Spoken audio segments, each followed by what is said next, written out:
Hello everyone, Tapovan civil services में आपका स्वागत है। आज हम चर्चा करेंगे सीटेट एग्ज़ाम जुलाई 2024 के दृष्टिकोण से। एक नया टॉपिक है हिस्ट्री का एसएसटी पेपर 2 का। नए प्रश्न एवं नए विचार यहाँ से क्वेश्चन आते हैं। इसमें मुख्य रूप से महात्मा बुद्ध की कहानी का वर्णन है और जैन धर्म के 24वें तीर्थंकर महावीर जैन जी का इसमें वर्णन है, जिनको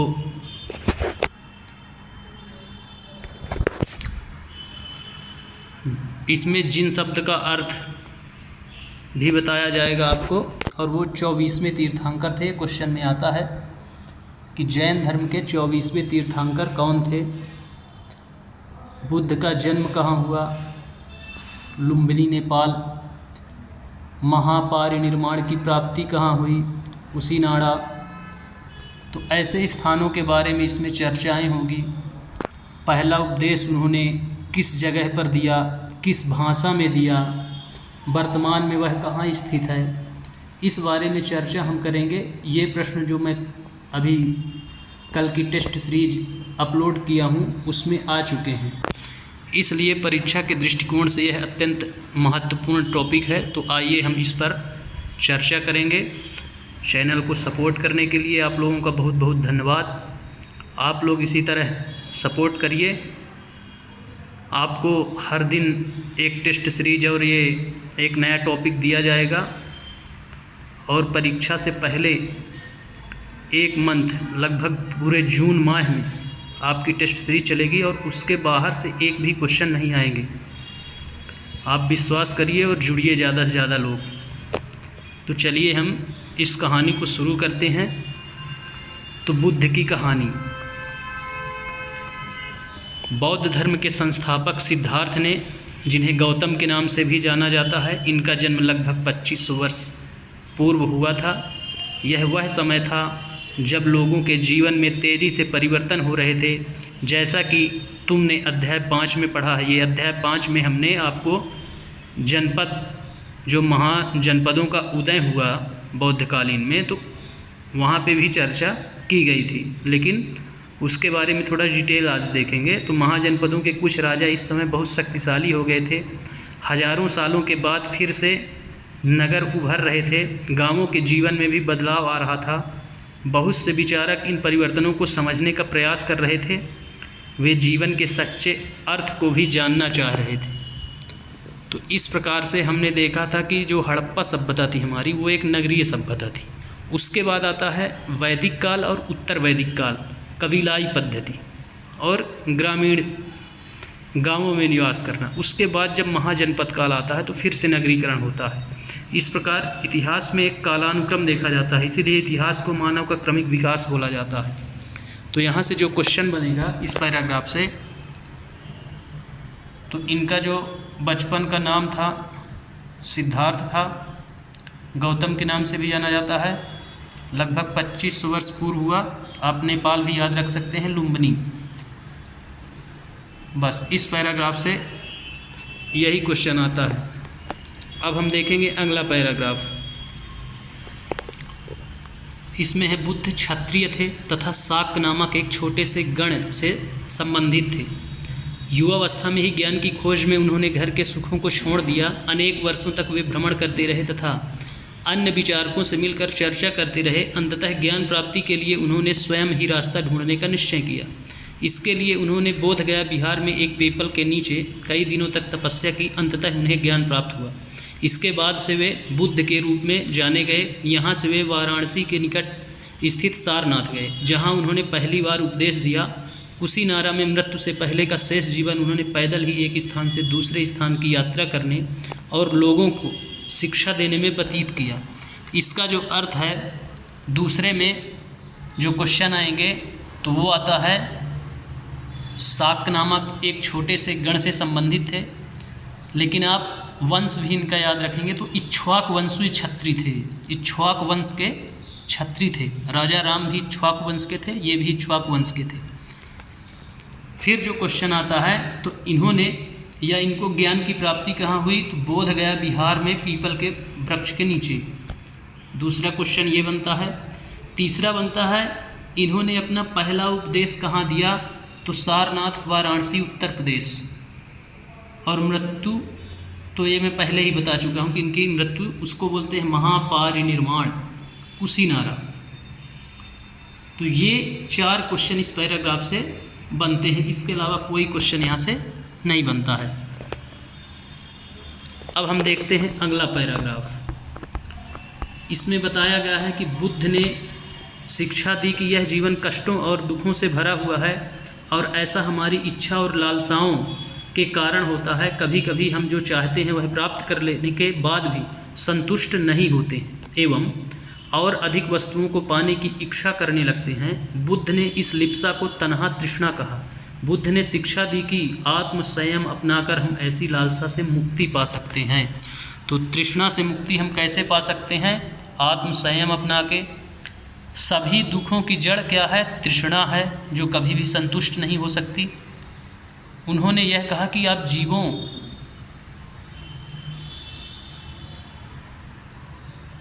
के प्रति भी दया का भाव बनाए रखें। उसमें ये अगला पैराग्राफ में हम देखेंगे। तो 2 क्वेश्चन यहाँ से बनेंगे। एक, जीवन में कष्टों और दुखों का कारण क्या है? तो तृष्णा है या लालसाएं हैं या इच्छा है। इनको दूर कैसे किया जा सकता है? आत्म संयम द्वारा। उसके बाद ये बहुत इम्पोर्टेंट है, ये कोट जो दिया गया है, सारनाथ स्तूप, इस इमारत को स्तूप के नाम से जाना जाता है। यहीं पर बुद्ध ने अपना सर्वप्रथम उपदेश दिया था। इसी घाटी की स्मृति में यहाँ स्तूप का निर्माण किया गया है। तो इसको आप याद रखेंगे। प्रथम, ये पैराग्राफ में भी मैं समझाया हूँ आपको कि सारनाथ में उन्होंने प्रथम उपदेश दिया था, जो प्राकृत भाषा में है, जो आम लोगों की भाषा थी उस समय। अब हम देखेंगे अगला पैराग्राफ। उन्होंने लोगों को दयालु होने तथा मनुष्यों के साथ साथ जानवरों के जीवन का भी आदर करने की शिक्षा दी। वे मानते थे कि हमारे कर्मों के परिणाम, चाहे वे अच्छे हों या बुरे, हमारे वर्तमान जीवन के साथ साथ बाद के जीवन को भी प्रभावित करते हैं। बुद्ध ने अपनी शिक्षा सामान्य लोगों की प्राकृत भाषा में दी, इससे सामान्य लोग भी उनके संदेश को समझ सकें। तो इसमें मनुष्य के साथ साथ वो उपदेश देते हैं कि आप जीवों के प्रति भी दया की दृष्टि बनाए रखें। और उन्होंने जो अपनी शिक्षा के उपदेश दिए तो वो प्राकृत भाषा में दिए, जो आम लोगों की भाषा थी, इसलिए आम लोगों को भी उनके उपदेश समझ में आते थे। तो यहाँ से ये कथन और कारण में भी पूछा जाता है कि उन्होंने जीवों के साथ साथ, मनुष्य के साथ साथ क्या जीवों को भी आदर करने और उन पर कृपा दृष्टि रखने का निर्णय लिया या अपने उसमें वक्तव्य में दिया? तो बिल्कुल सत्य होते हैं, ये कथन और कारण में आ चुका है। तो लोगों के साथ साथ जानवरों के जीवन का भी आदर करने की शिक्षा दी उन्होंने, और प्राकृत भाषा में अपने उपदेश दिए। तो यहाँ से सिर्फ 2 ही क्वेश्चन आते हैं कि लोगों, मनुष्य के प्रति दया की दृष्टि बनाने के साथ साथ आप जानवरों के प्रति भी आदर की भावना रखें। यह शिक्षा उन्होंने दी, और जो अपने उपदेश दिए तो वो प्राकृत भाषा में दिए। बस 2 क्वेश्चन यहाँ से आते हैं। अब हम देखते हैं वेदों की रचना के लिए किस भाषा का प्रयोग हुआ। बुद्ध के उपदेश हमने देखा प्राकृत भाषा में, अब वेदों की रचना के लिए किस भाषा का उपयोग हुआ उसके बारे में अब देखते हैं। बुद्ध ने कहा कि लोग किसी शिक्षा को केवल इसलिए नहीं स्वीकार करें कि यह उनका उपदेश है, बल्कि वे उसे अपने विवेक से मापें। आओ देखें उन्होंने ऐसा किस प्रकार किया। अब हम इस कोट को देखते हैं, किसा गौतमी की कहानी। किसा गौतमी नामक एक स्त्री है, इस कहानी में जो वर्णन किया गया है, उसके पुत्र की मृत्यु हो जाती है। तो कोई उसको बताता है कि आप बुद्ध के पास जाइए। वो जाती है तो उसको बुद्ध बहुत समझाते हैं, लेकिन जब नहीं समझ में आती है, व्याकुल रहती है बहुत, तो बुद्ध बोलते हैं कि जाओ और हमको 1 मुट्ठी सरसों लाना। लेकिन जाते वक्त वो रोकते हैं उसको और फिर बोलते हैं कि ऐसे घर से लाना जहाँ अभी कभी किसी की मृत्यु ना हुई हो। वो भटकती है, उसको कोई ऐसा घर नहीं मिलता है, तब जाके उसको ज्ञान की प्राप्ति होती है कि यही परम सत्य है। तो उसी का वर्णन है इसमें। तो अब देखते हैं, यह बुद्ध के विषय में एक प्रसिद्ध कहानी है। एक समय की बात है, किसा गौतमी नामक एक स्त्री का पुत्र मर गया। इस बात से वह इतनी दुखी हुई कि वह अपने बच्चे को गोद में लिए नगर की सड़कों पर घूम घूम कर लोगों से प्रार्थना करने लगी कि कोई उसके पुत्र को जीवित कर दे। एक भला व्यक्ति उसे बुद्ध के पास ले गया। बुद्ध ने कहा, मुझे एक मुट्ठी सरसों के बीज ला कर दो, मैं तुम्हारे पुत्र को जीवित कर दूंगा। किसा गौतमी बहुत प्रसन्न हुई। जैसे ही वह बीज लाने के लिए जाने लगी, तभी बुद्ध ने उसे रोका और कहा, ये बीज एक ऐसे घर से मांग कर लाओ जहाँ किसी की मृत्यु ना हुई हो। किसा गौतमी एक दरवाजे से दूसरे दरवाजे पर गई, लेकिन वह जहाँ भी गई उसने पाया कि हर घर में किसी न किसी के पिता, माता, बहन, भाई, पति, पत्नी, बच्चे, चाचा, चाची, दादा या दादी की मृत्यु हुई थी। बुद्ध दुखी माँ को क्या शिक्षा देने का प्रयास कर रहे हैं? बुद्ध इसके माध्यम से उसको सच्चाई बताने का प्रयास कर रहे हैं कि मृत्यु ही परम सत्य है। तो इसमें से किसा गौतमी की कहानी कभी कभी जिक्र होता है, आप उसको बता सकते हैं। इसका नाम याद रखेंगे, किसा गौतमी।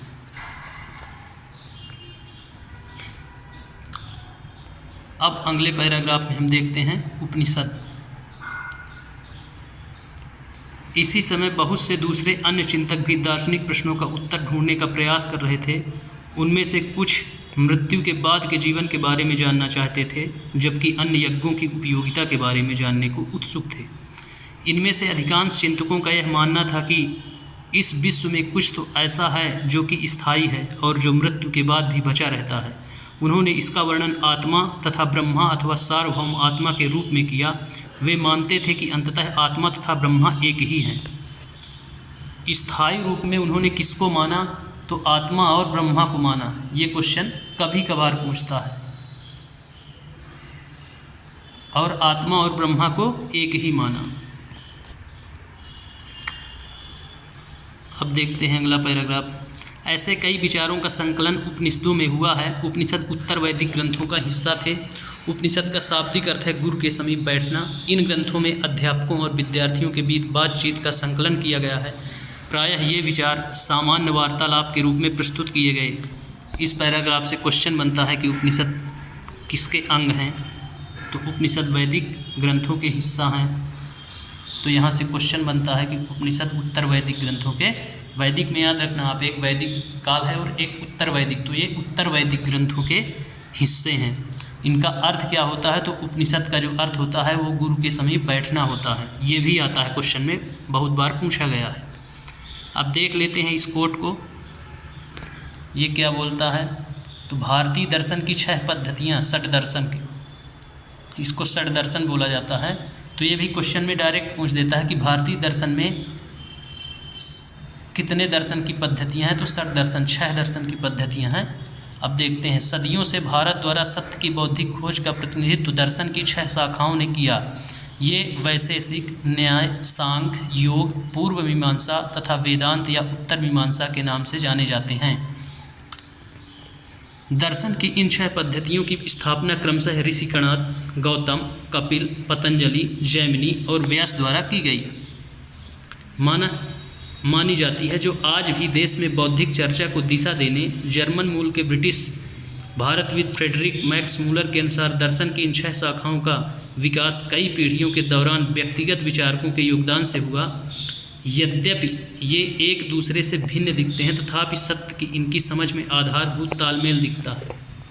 तो इसमें से क्वेश्चन जो आता है तो वो सिर्फ 6 दर्शन जो हैं और उनके जिनके द्वारा दिए गए हैं उनके नाम पूछा जाता है। तो आप सिर्फ 6 दर्शनों के नाम और प्रतिपादकों के नाम, तो 6 दर्शन में आपको मिलेगा ये वैशेषिक, न्याय, सांख्य, योग, पूर्व मीमांसा, वेदांत या उत्तर मीमांसा, ये 6 के नाम हो गए। और इनको देने वाले जो हैं तो ऋषि कणाद, गौतम, कपिल, पतंजलि, जैमिनी और व्यास। अर्थात न्याय दर्शन गौतम का है, योग पतंजलि का है, पूर्व मीमांसा जैमिनी की है। तो इस प्रकार से इसमें आपसे पूछा जाएगा, तो आप इनको ध्यान में रखकर विशेष रूप से अपने नोट्स में इसी कोटेशन को साइड में आप कोट कर लीजिए या नोट कर लीजिए। अब हम देखते हैं अगला पैराग्राफ। इस कोट को एक बुद्धिमान भिखारी के माध्यम से बताया गया है। यह वार्तालाप छंदोग्य उपनिषद नामक प्रसिद्ध उपनिषद की एक कहानी पर आधारित है। शौनक या अभिप्रतारिणी नामक 2 ऋषि सार्वभौमिक आत्मा की उपासना करते थे। एक बार जब ही वो भोजन करने के लिए बैठे, एक भिखारी आया और भोजन मांगने लगा। शौनक ने कहा, हम तुम्हें कुछ नहीं दे सकते। भिखारी ने पूछा, विद्वज्जन, आप किसकी उपासना करते हैं?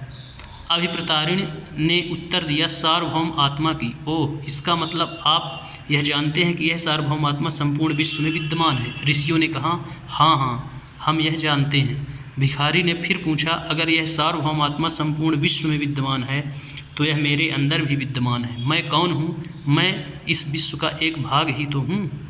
तुम सत्य बोलते हो युवा ब्राह्मण, इसलिए हे ऋषियों, मुझे भोजन न देकर आप उस सार्वभौम आत्मा को भोजन देने से मना कर रहे हैं। भिखारी की बात की सच्चाई जानकर ऋषियों ने उसे भोजन दे दिया।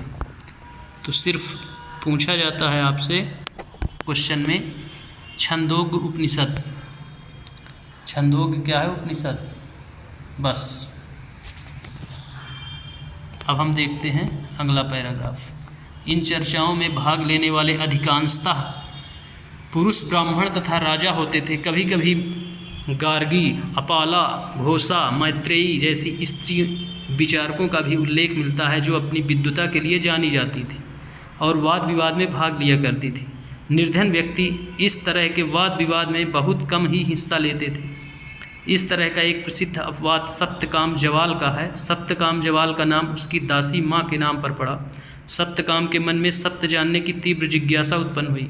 गौतम नामक एक ब्राह्मण ने उन्हें अपने विद्यार्थी के रूप में स्वीकार किया तथा वह अपने समय के सर्वाधिक प्रसिद्ध विचारकों में से एक बन गए। उपनिषदों के कई विचारों का विकास बाद में प्रसिद्ध विचारक शंकराचार्य के द्वारा किया गया, जिनके बारे में हम कक्षा 7 में पढ़ेंगे।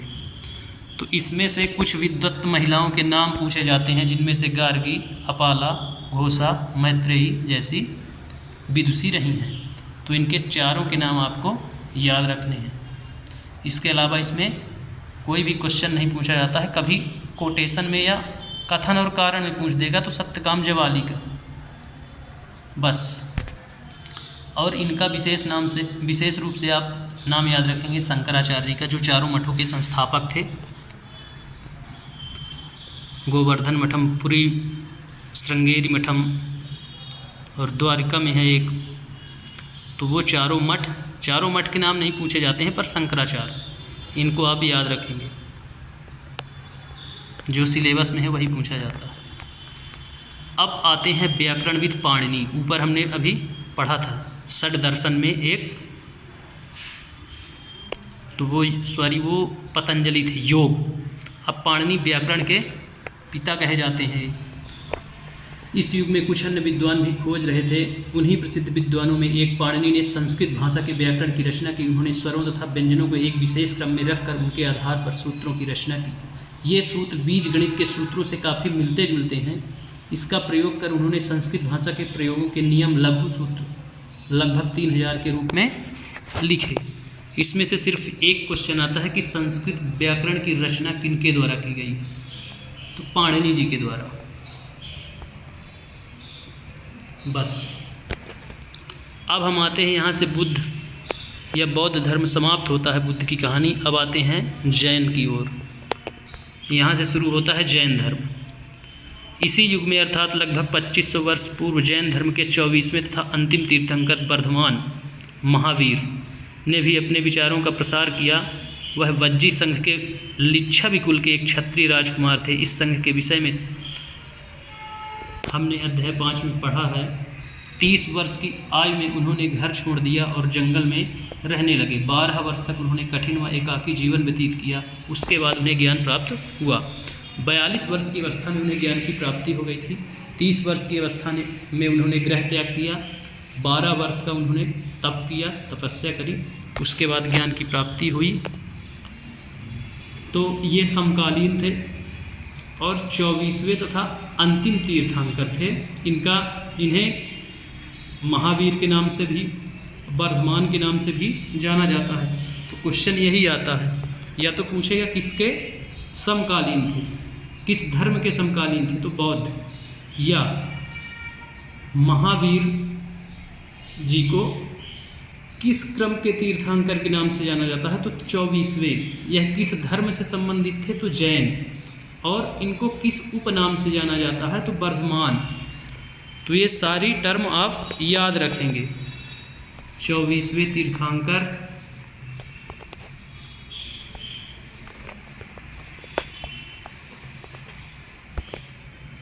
24वें तीर्थंकर वर्धमान या महावीर 24वें एवं अंतिम थे। इनके बाद फिर कोई तीर्थंकर नहीं हुए।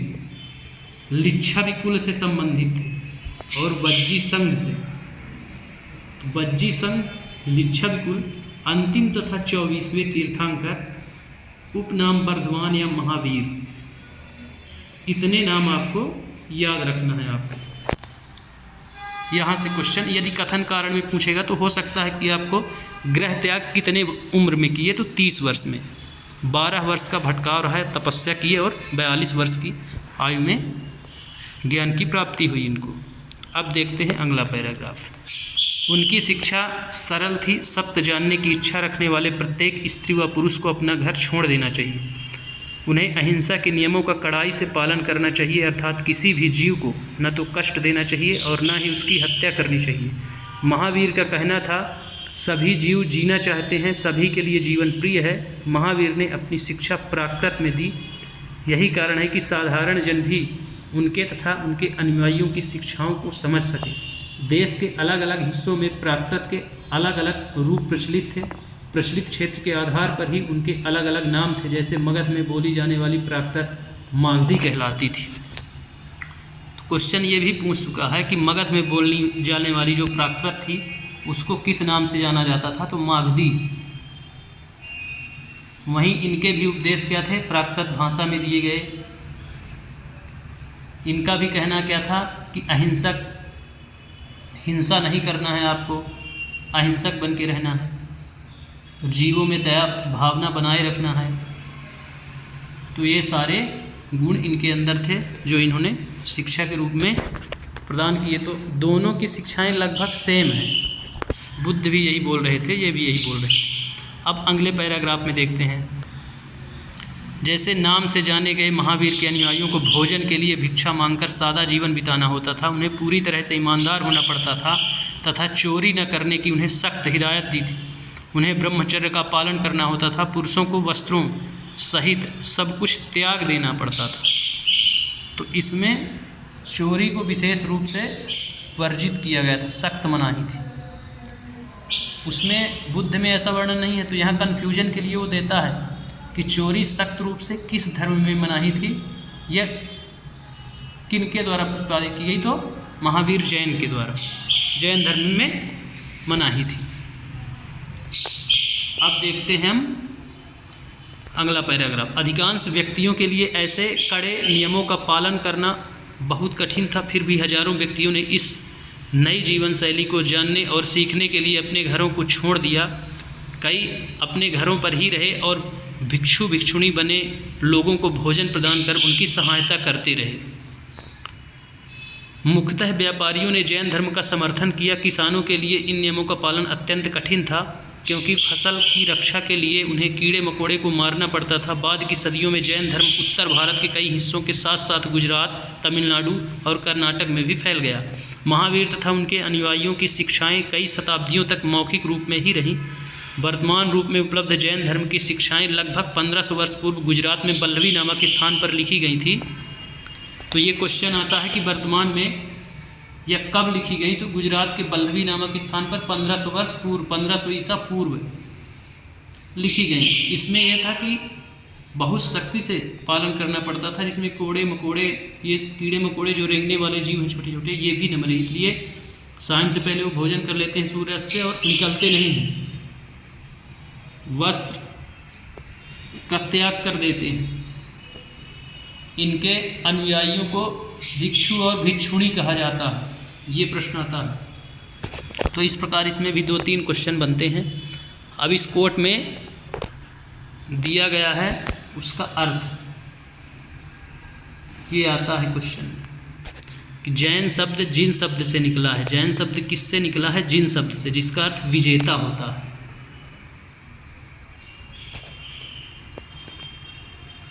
तो इसको आप विशेष रूप से अपनी नोट्स में नोट कर लें। अब हम देखेंगे संघ के बारे में। महावीर तथा बुद्ध दोनों का ही मानना था कि घर का त्याग करने पर ही सच्चे ज्ञान की प्राप्ति हो सकती है। ऐसे लोगों के लिए उन्होंने संघ नामक संगठन बनाया जहां घर का त्याग करने वाले लोग एक साथ रहते थे। तो संघ में कौन से लोग रहते थे? उनके अनुयायी जो ग्रहों को या घरों को त्याग देते थे, घरों को त्याग करके वो संघ में रहते थे।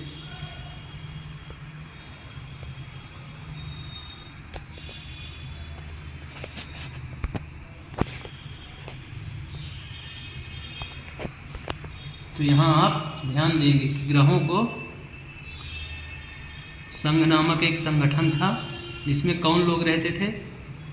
जो बौद्ध या जैन धर्म के अनुयायी थे और ग्रह घर का त्याग करने वाले लोग, इसलिए वहाँ संघ की व्यवस्था थी। इस पैराग्राफ से बस ग्रह त्याग करने वाले लोग कहाँ रहते थे? संघ में रहते थे। यही क्वेश्चन पूछा जाता है। अब आते हैं अगले पैराग्राफ में। संघ में रहने वाले बौद्ध भिक्षुओं के लिए बनाए गए नियम विनय पिटक नामक ग्रंथ में मिलते हैं। विनय पिटक से हमें पता चलता है कि संघ में पुरुष और स्त्रियों के रहने की अलग अलग व्यवस्था थी। सभी व्यक्ति संघ में प्रवेश ले सकते थे। हालांकि संघ में प्रवेश के लिए बच्चों को अपने माता पिता से, दासों को अपने स्वामी से, राजा के यहाँ काम करने वाले लोगों को राजा से तथा कर्जदारों को अपने देनदारों से अनुमति लेनी होती थी। एक स्त्री को इसके लिए अपने पति से अनुमति लेनी होती थी। सब शामिल हो सकते थे मगर शर्तें थी कुछ। इसमें ये उल्लेख है कि संघ में जो बौद्ध भिक्षु थे तो उनके नियम आते हैं किसमें हैं? तो विनय पिटक। विनय पिटक में उनके नियम या नियमावली दी गई है। विनय पिटक नामक ग्रंथ में दिया गया है।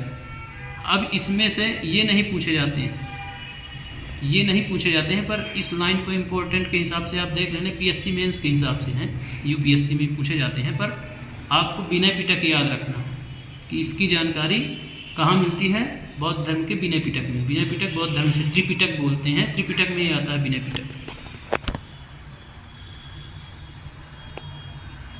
अब हम देखेंगे अगला पैराग्राफ। संघ में प्रवेश लेने वाले स्त्री पुरुष बहुत सादा जीवन जीते थे।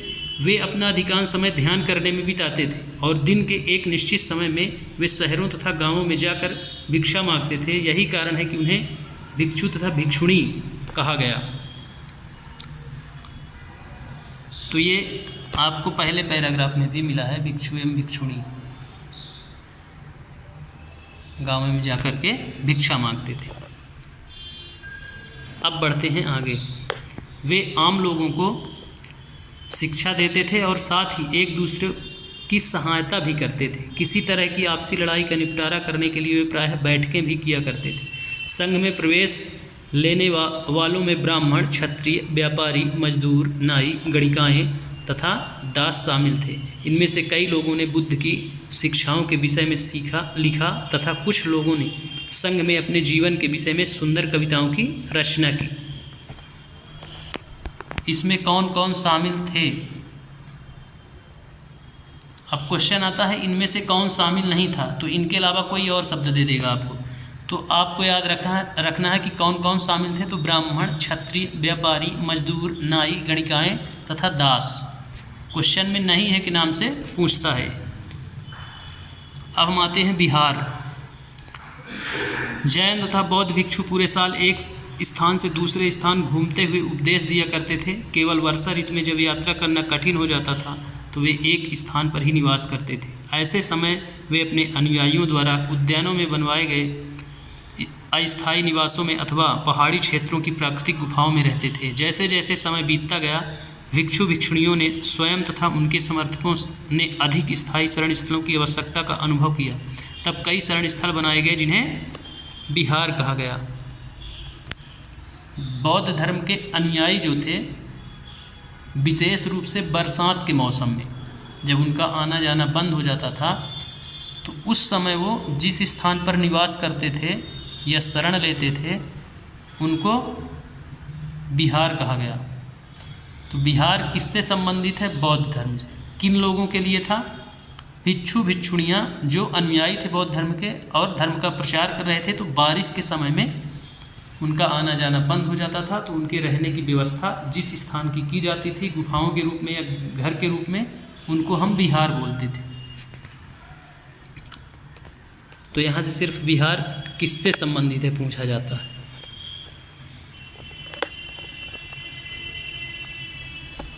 अब एक कोड दिया गया है, डायग्राम भी है। पहाड़ी को काट कर बनाई गई एक गुफा, यह कार्ले वर्तमान महाराष्ट्र में स्थित एक गुफा है। भिक्षु भिक्षुणी इन शरण स्थलों में रहकर ध्यान किया करते थे। इन्हीं को बिहार की बोला जाता था। पहाड़ी को काट कर ये बनाया गया है।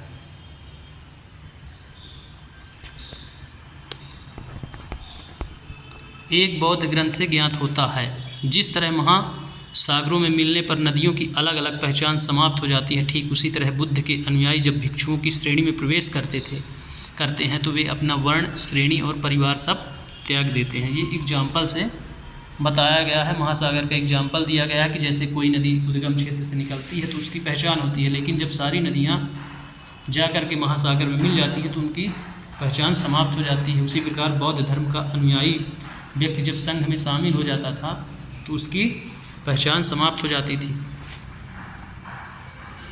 अब अगला पैराग्राफ देखते हैं। लकड़ी के बनाए गए तथा बाद में इनके निर्माण में ईंटों का प्रयोग होने लगा। पश्चिमी भारत में विशेषकर कुछ विहार पहाड़ियों को खोद कर बनाए गए। प्रायः किसी धनी व्यापारी, राजा अथवा भूस्वामी द्वारा दान में दी गई भूमि पर विहार का निर्माण होता था। स्थानीय व्यक्ति भिक्षु भिक्षुणियों के लिए भोजन, वस्त्र, दवाइयाँ लेकर आते थे, जिसके बदले ये भिक्षु और भिक्षुणी लोगों को शिक्षा देते थे। आगे आने वाली शताब्दियों में बौद्ध धर्म उप महाद्वीप के विभिन्न हिस्सों के साथ साथ बाहरी क्षेत्रों में भी फैल गया।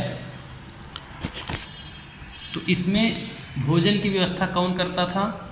भिक्षु और भिक्षुणियों के लिए तो भोजन की व्यवस्था और दवाई की व्यवस्था स्थानीय लोग करते थे। स्थानीय व्यक्ति भोजन एवं दवाई की व्यवस्था करते थे। और बिहारों के निर्माण के लिए ईंटों का प्रयोग किया जाता था। और पश्चिमी भारत में पहाड़ियों को भी खोदकर बनाए गए बिहार। ये क्वेश्चन पूछा गया। उप महाद्वीप के बाहर भी किस धर्म का प्रचार प्रसार हुआ? तो बौद्ध धर्म का। चाइना, मंगोल, तिब्बत, ये पूरा इलाका बौद्ध धर्मियों से भरा पड़ा है आज भी। तो उप महाद्वीप, भारत को एक उप महाद्वीप की संज्ञा दी जाती है। तो अर्थात भारत के बाहर भी किस धर्म का प्रचार प्रसार हुआ ज़्यादा? तो बौद्ध धर्म का। ये क्वेश्चन हमेशा पूछा जाता है सीटेट के एग्जाम में। अब आते हैं, इस समय बौद्ध धर्म की एक नई शाखा महायान का विकास हुआ। इसकी दो मुख्य विशेषताएं थी। पहले मूर्तियों में बुद्ध की उपस्थिति सिर्फ कुछ संकेतों के माध्यम से दर्शाई जाती थी। मिसाल के तौर पर उनकी निर्वाण प्राप्ति को पीपल के पेड़ की मूर्ति द्वारा दर्शाया जाता था। पर अब बुद्ध की प्रतिमाएं बनाई जाने लगीं। इनमें से अधिकांश मथुरा में तो कुछ तक्षशिला में बनाई जाने लगी। अधिकांश मूर्तियां जो हैं वो मथुरा में हैं और कुछ तक्षशिला में हैं। तो इस प्रकार से नई शाखा का जन्म हुआ, जिसका नाम क्या था? महायान। ये क्वेश्चन में आता है। महायान और हीनयान दो में बटे थे। तो जो मूर्तियों की पूजा करते थे उनको बोला गया है महायान, और जो मूर्तियों की पूजा नहीं करते थे उनको बोला गया है हीनयान। इससे आप याद रखेंगे इस बात को। अधिकांश मथुरा और तक्षशिला में बनाई गई हैं मूर्तियाँ बस। लेकिन इसमें यही आता है कि कौन बुद्ध को मूर्ति के रूप में पूजते थे और कौन बुद्ध को बिना मूर्ति के रूप में पूज रहे हैं। तो हीनयान जिनका नाम है तो वो बिना मूर्ति के पूज रहे हैं, जबकि महायान जो शाखा है तो उसको मूर्ति के रूप में पूजने का कार्य करते हैं बुद्ध को। अब हम देखेंगे दूसरा परिवर्तन बोधिसत्व में आस्था को लेकर आया। बोधिसत्व उन्हें कहते हैं जो ज्ञान प्राप्ति के बाद एकांतवास करते हुए ध्यान साधना कर सकते थे, लेकिन ऐसा करने के बजाय वे लोगों को शिक्षा देने और मदद करने के लिए सांसारिक परिवेश में ही रहना ठीक समझने लगे। धीरे धीरे बोधिसत्व की पूजा काफ़ी लोकप्रिय हो गई और पूरे मध्य एशिया, चीन और बाद में कोरिया तथा जापान तक भी फैल गई। जैसा कि मैं अपनी पिछले पैराग्राफ में बताया था आपको कि कि बौद्ध धर्म धीरे धीरे पूरे मंगोल में ये सब चाइना, कोरिया, उत्तर दक्षिण ये सब आ जाते हैं। तो बोधिसत्व का अर्थ इसमें बताया गया है कि वे लोग जो एकांत में वास और ध्यान करते थे, परंतु ये बाद में क्या किए, सांसारिक परिवेश में ही रहना ठीक समझने लगे और बोधिसत्व की पूजा और सहायता करने लगे, लोगों की शिक्षा देने में मदद करने लगे। तो बोधिसत्व का अर्थ बस पूछा जाता है। तो ऐसे लोग जो एकांतवास और ध्यान में साधना करते थे। अब बौद्ध धर्म का प्रसार पश्चिमी और दक्षिणी भारत में हुआ, जहाँ बौद्ध भिक्षुओं के रहने के लिए पहाड़ों में दर्जनों गुफाएं खोदी गई। बौद्ध धर्म दक्षिण पूर्व की ओर श्रीलंका, म्यांमार, थाईलैंड, इंडोनेशिया सहित दक्षिण पूर्व एशिया के अन्य भागों में भी फैला। थेरवाद नामक बौद्ध धर्म का आरंभिक रूप इन क्षेत्रों में कहीं अधिक प्रचलित था। तो इनका एक धर्म ग्रंथ है, इसको आप याद रखेंगे, थेरवाद। बाकी ये श्रीलंका, म्यांमार, थाईलैंड, इंडोनेशिया, इनको भी आप याद रख सकते हैं इधर दक्षिण पूर्व में, और उधर चीन, जापान, उत्तर कोरिया आदि क्षेत्र। अब तीर्थयात्रियों के बारे में देख लेते हैं। तीर्थयात्री वे स्त्री पुरुष होते हैं जो प्रार्थना के लिए पवित्र स्थानों की यात्रा किया करते हैं। इसी तरह भारत की यात्रा पर आया चीनी बौद्ध तीर्थयात्री जो था वो फासियन काफ़ी प्रसिद्ध है। वह करीब 1600 साल पहले आया। ह्वेनसांग 1400 साल पहले भारत आया और उसके करीब 50 साल बाद इत्सिंग आया। वे सब बुद्ध के जीवन से जुड़ी जगहों और प्रसिद्ध मठों को देखने के लिए भारत आए। किस लिए भारत आए? बुद्ध से जीवन से जुड़ी जगहें और मठों को देखने के लिए। कौन कौन आया? इत्सिंग, फासियन और ह्वेनसांग, 3 लोग आए। तो इनको आप अपनी नोट में वेरी इम्पोर्टेंट करके आप नोट कर लीजिए, ये बहुत इम्पोर्टेंट है तीनों, इत्सिंग, ह्वेनसांग और फासियन।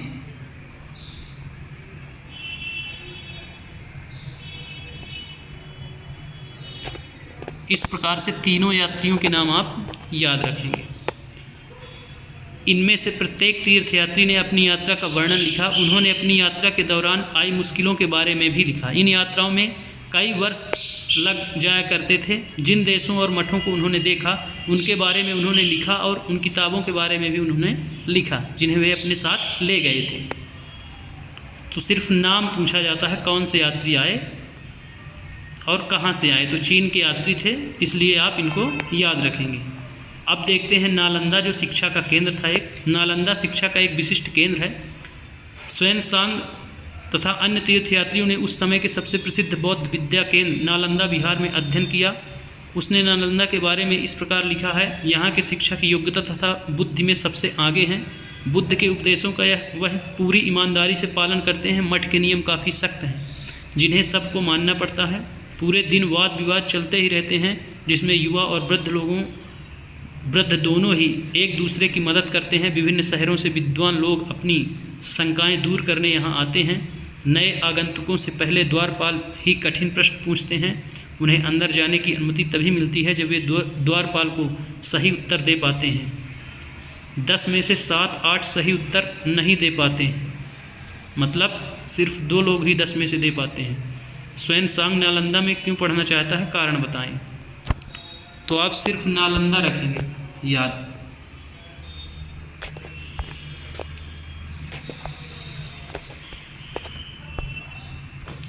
सिर्फ आप याद रखेंगे नालंदा।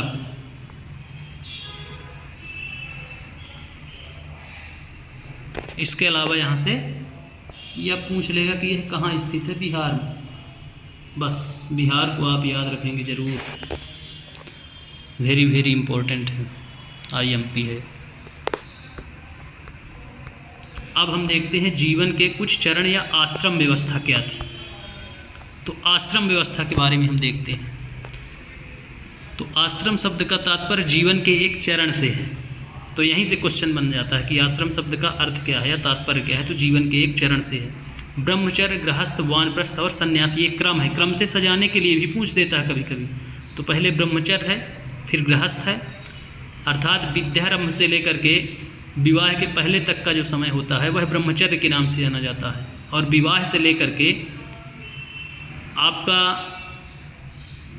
लगभग 60 वर्ष तक का समय वो गृहस्थ के नाम से जाना जाता है, और उसके बाद का समय 70 वर्ष तक का, 75 वर्ष तक का समय, 25-25 वर्ष की अवस्थाओं में इसको बांटा गया है। ब्रह्मचर्य शुरुआत के 25 वर्ष, गृहस्थ उसके बाद के 25 वर्ष तो 50, और वानप्रस्थ 25 वर्ष तो 75, और सन्यास 25 वर्ष, तो वो 100 हो जाता है। इस प्रकार 100 वर्ष को 4 पार्टों में बांटकर समझाया गया है। तो चारों के आप नाम याद रखेंगे, चारों आश्रमों के, इनको हम आश्रम व्यवस्था बोलते हैं। वर्ण व्यवस्था भी है तो इसको आप याद रखेंगे, ये आश्रम व्यवस्था है। ब्रह्मचर्य, गृहस्थ, वानप्रस्थ तथा सन्यास नामक 4 आश्रमों की व्यवस्था की गई। ब्रह्मचर्य के अंतर्गत ब्राह्मण, क्षत्रिय तथा वैश्य से यहाँ अपेक्षा की जाती थी कि इस चरण के दौरान वे सादा जीवन बिताकर वेदों का अध्ययन करेंगे। तो ब्रह्मचर्य में वेदों का अध्ययन, जैसा कि मैं बताया कि विद्या आरंभ का ये समय होता था, शुरुआत के 25 वर्ष।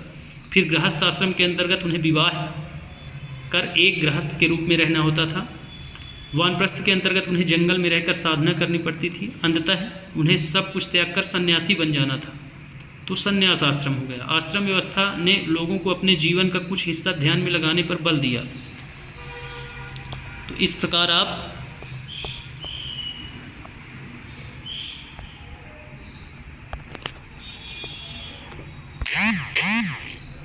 चारों व्यवस्थाओं को आप याद रखेंगे, बस। इसके अलावा यहाँ से क्वेश्चन नहीं पूछा जाता है।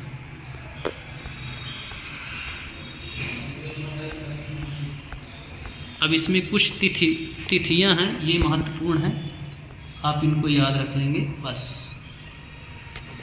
इसमें है उपनिषदों के विचारक जैन महावीर था बुद्ध, लगभग 25 वर्ष पूर्व, जैसा कि हमने फर्स्ट पैराग्राफ में ही देखा था। जैन ग्रंथों का लेखन लगभग 1500 वर्ष पूर्व। सेकंड पैराग्राफ जब आते हैं सेकंड धर्म में, जैन धर्म में, उसके फर्स्ट पैराग्राफ में ये दिया गया है।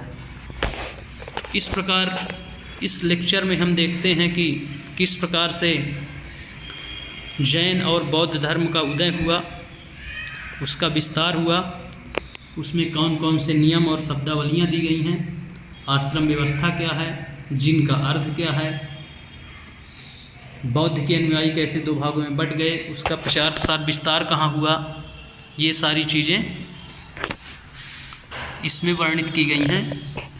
और ये एग्ज़ाम के दृष्टि से बहुत इम्पोर्टेंट है। इससे 1-2 क्वेश्चन हर हाल में हर बार पूछे जाते हैं। तो उम्मीद है कि आपको लेक्चर पसंद आया होगा। धन्यवाद।